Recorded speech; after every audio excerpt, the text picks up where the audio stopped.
Angela Fazio is an industry powerhouse who has overseen 40,000 homes sold and $9 billion in production. And Kristen Cantrell is one of the nation's most accomplished team leaders, helping thousands of agents build their businesses. They are passionate about educating, encouraging, and empowering moms in real estate. Our next episode starts now. Hello and welcome to Moms in Real Estate. This is Kristen. I'm Angela Fazio, and today's guest is all the way from Massachusetts. Her name is Monica Danaher. And Monica is dedicated to helping you find and create your dream home. So Monica, why don't you introduce yourself? Get us started by telling us just a little bit about yourself. Yes. Hi. Thank you guys so much for having me. I'm excited to be here. My name is Monica Danaher. I am born and raised and still live in Massachusetts. I have two kids, ages 8 and 2.5. I have one almost 10-year-old, big, gentle American bulldog. And I am starting my second year in real estate. Ooh, a big bulldog. I didn't know that. Yes. I know. I missed that. I missed that too. I don't think we talked about that and before. I love bulldogs. How is he with your kids? Oh my gosh, he's amazing with the kids. Yeah. He's a little impatient with the little one because he's older now and the toddler just loves him, but he's really good. He's a good boy. Oh, they're the best dogs. So tell us, I have this little joke that me and Angela talk about where we call people like you COVID babies in real estate. So tell us, what's it like starting a business like with all the COVID? Like literally, you started a business during COVID. So why don't you tell us a little bit about that? Yeah, I mean, it's kind of crazy for me to even think about. It's so funny to say, like, I feel like my family benefited so positively from COVID because I was like given this opportunity to kind of stop and slow down and really think about, what I want to be when I grow up, really. So it's been great. It's definitely had its moments where I'm like, like this could be easily avoided if, we didn't have this going on. But I surprisingly, it's been great, actually. That's awesome. That's so good to hear because it is so scary when just there's so much unknown and you've really embraced it and it's been such a positive thing for you. Yeah. Well, I can imagine that it was helpful to you because from what I learned about you, you get your business or some of your business through social media. So I would think that you would have more opportunity for content during that time, which could have helped your business. Is that true? Yes, absolutely. 100% true. I think that I have a marketing background. I have my bachelor's in marketing. So, but when I graduated, it wasn't really based on social media marketing. So I did kind of have to learn that piece, but I think it's something that did come really naturally that I think I was able to do a really good job to get some business in because, where are people hanging out that I'm marketing to? They're on social media all day long, whether they're at home just kind of browsing or working from home / kind of not working from home. People are there all day long. So tell us some tips. Like I know every single time I hear that somebody gets their business from social media, I always want to know, your approach, your thought process behind it. There's a lot of commonalities, but then there's these unique things. So tell us about your strategy for social media to get business. Yeah, I really love educating.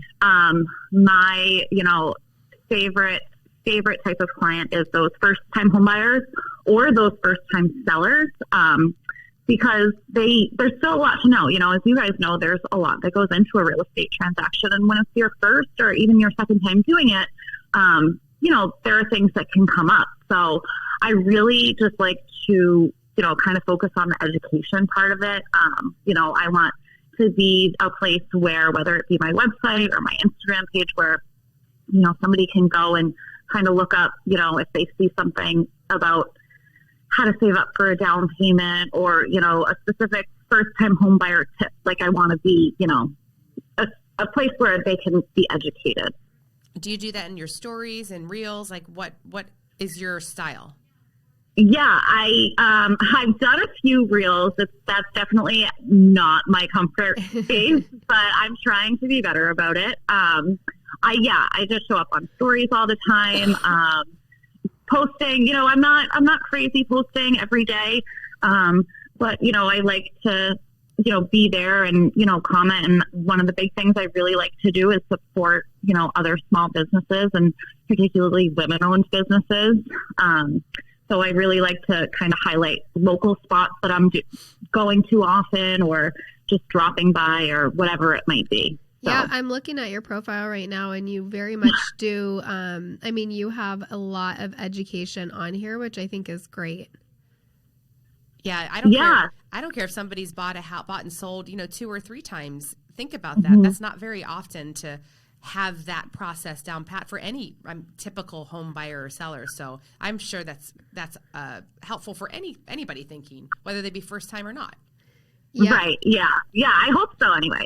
So if anybody is listening and they're on Instagram, do you want to tell them your social media handle just so that they can go look at it? Yeah, sure. It's just my first and last name, Monica Danaher. Awesome. So tell us a little bit about, I know your background is in marketing. I believe you have a bachelor's in marketing, right? Yeah. So how have you brought that into your real estate business? Has that been helpful for you? It's definitely been helpful. So it's funny. I have my bachelor's in marketing, but this is kind of the first time I've really used it to its full potential. When I graduated, a little quick backstory, when I graduated from college, I thought I was going to be my own salon owner because I had my cosmetology license and I, was working for a salon, and after a few years realized I hated it. So I jumped into the early education field, and I was there for 8 years prior to real estate. So that was a small business, and I did help a little bit with the marketing as best as I could in that field. So, coming and doing something completely different from what I am used to and kind of having to learn how to remarket and brand myself all at once. It's a challenge. Very helpful to kind of have that. Yeah, a challenge, but also helpful to have that background in some way, Yeah, I don't even know, barely a handful of people who went straight into real estate. They've always come from another field. I know. And it's a constant conversation about drawing from the strengths of your past to make your real estate career successful. We talk about it almost all the time. Yeah, but I feel like your specific degree is so good for it's so good for any type of business that you open to have that marketing knowledge behind you for sure. Yeah, I definitely feel like it's funny. I've said before that, I feel like the 2 careers that I kind of dedicated to for any length of time definitely led me to this. Working with clients one-on-one, doing, their hair and makeup was kind of geared me up towards, dealing with clients and getting them to trust me. And then of course, having, working with families and having them trust me to drop their children off to me. I mean, for 8 years. So I still talk to some of the families from there. So I definitely think that both played a part in helping me to be succuseful now. So absolutely. Let's talk about something really interesting. I know what you're going to say. when we talk to guests, we try to get to know, like, what are they like as a mom? What's been their experience? What are your struggles? What are your victories? And so Monica put the most amazing thing for her victories. Yes, you have to tell us. And that's potty training. But that was a little shocking until you explained it. So why was that such a victory for you? I don't know. I think, working in the early childhood field and just hearing and seeing such horror stories and just the things that parents have said when they've, been potty training their children. I just remember being pregnant with my oldest and someone asking me, so like, what are you most scared of? Like, what scares you about becoming a mom? And that was the first thing I said was potty training. I mean, I don't know why. I just felt like it was going to be horrible. And thankfully, both of my boys were like rock stars when it came to potty training. My oldest was like a week after his second birthday. I just had low expectations. I'm like, I'm going to try this 3-day thing, see what happens. And he grabbed it, went on, and that was it. Wait, what's the 3-day thing? Naked, right? Yeah, just kind of naked all day. Every half hour you set the timers, and then the next day it's like every hour, and I don't even know. It's been so long now because he's going to be 8. So right, and you still think about it. Yes, exactly. Well, because now my little one, he's 2.5, and I've been thinking like, okay, I think he's ready, but I don't really have the time to dedicate to it. So I was going to kind of wait until this year between Christmas and New Year's, because I'm like, he'll be old enough. I'll have the time. Things will be slower. We'll be home.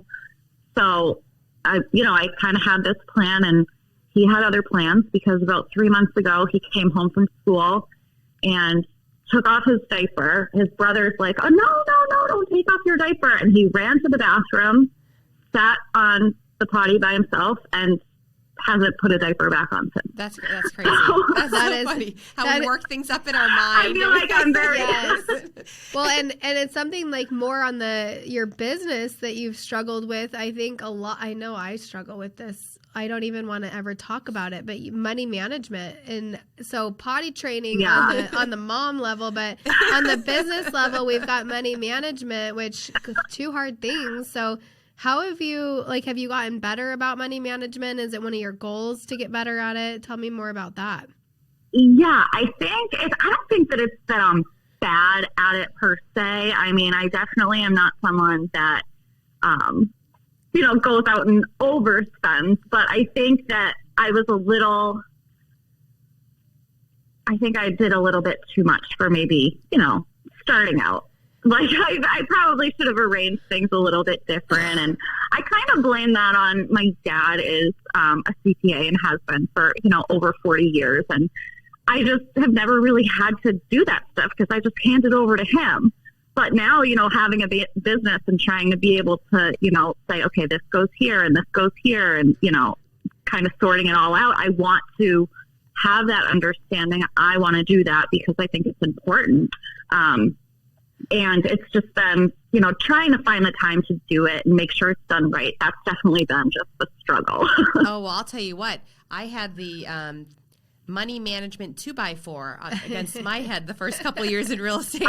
My husband and I were like, what? We're making money. And we were like forgetting about this organization called the IRS, and the other one called our state taxes. And literally 2 years in a row, 2x4 come tax time. I don't know what was wrong with me. And before that I was a school teacher making, nothing. And I manage my money so great. I get into real estate and I forget all the rules. You're like, I don't want to think about the IRS. Like, look at this fat check. It's going, I'm spending it. It's so true though. I mean, you get that when you've worked so hard and you haven't had a paycheck, you get a paycheck, and it can go so fast. So it's like, it's really hard, I think, for agents to be smart with, okay, I'm going to get a commission check. It's going to look like this, and let me break it up the way that I need to break it up. Oh my gosh, yes. You have to have that discipline. Not if you're a new real estate agent out there, do not spend all your commission. It's not actually all yours. It's not. And people think like, oh, they're making so much money. And it's like, okay, well, when you actually dissect that commission, it's like, it's not that much sometimes, So, my gosh. Yeah, I'll never forget the first commission check I got. That's something I am really good about is, as soon as I get it, I do factor out some of those taxes. And the first time I took it out, I'm like, oh my gosh, this is like, it hurts. It hurts. It's kind of you don't really pay attention to the pay stub that you see because you just, in other positions, I guess. So. No, yeah, when you're working a job, it's like just numbers on a page, right? Not that you have to take it out of something that's in your hand. Right. Yeah, I put every check I get, I literally have to put taxes immediately away, and I put it into my savings because I'm like, I don't want to think about this. I never want to do that again. That's what I did to myself those first 2 years, and I'm scarred because that was like 20 years ago. Hey, I'd rather be scarred year 1, 2, 3 than it's a hard lesson to learn. So we didn't even ask you to give advice, but you totally gave advice on potty training, money management, social media. If anyone was going to say, hey, the topic of today is social media, marketing, potty training, and money management. And welcome to Moms in Real Estate. I think we get a lot of moms listening. I think that should be the title when we throw it up on iTunes. Yes, we should. I like it. So why don't we wrap it up with you telling us, you're heading into your second year in real estate. What are your big goals? Do you have anything that you're really like, I want to do this year? Oh, not so much this year. I mean, I definitely have bigger goals than I did this past year. I want to make more sales and, all of that typical stuff. But I definitely want, within my 3-year plan, I want to have my first $1 million sale because it's, big. You can do it. Why not? And being Why in not? Massachusetts, I mean, I feel like our home prices we can definitely get there. So Yeah. that's kind of my big goal. That's awesome. It's a good big goal, and you will get there. I know it. Oh, thank you. Well, thank you so much for coming on today. You've been so awesome. Yeah, thank you, Monica, Yeah, for your thank time. you guys again so much for having me. Absolutely. Hey, if you're out there and you're like, I should be on that show, I could do that, you should call us up. Or if you know a spectacular mom in real estate, feel free to pass on their name, and we would love to interview them for the show. Thank you guys for listening, and God bless you.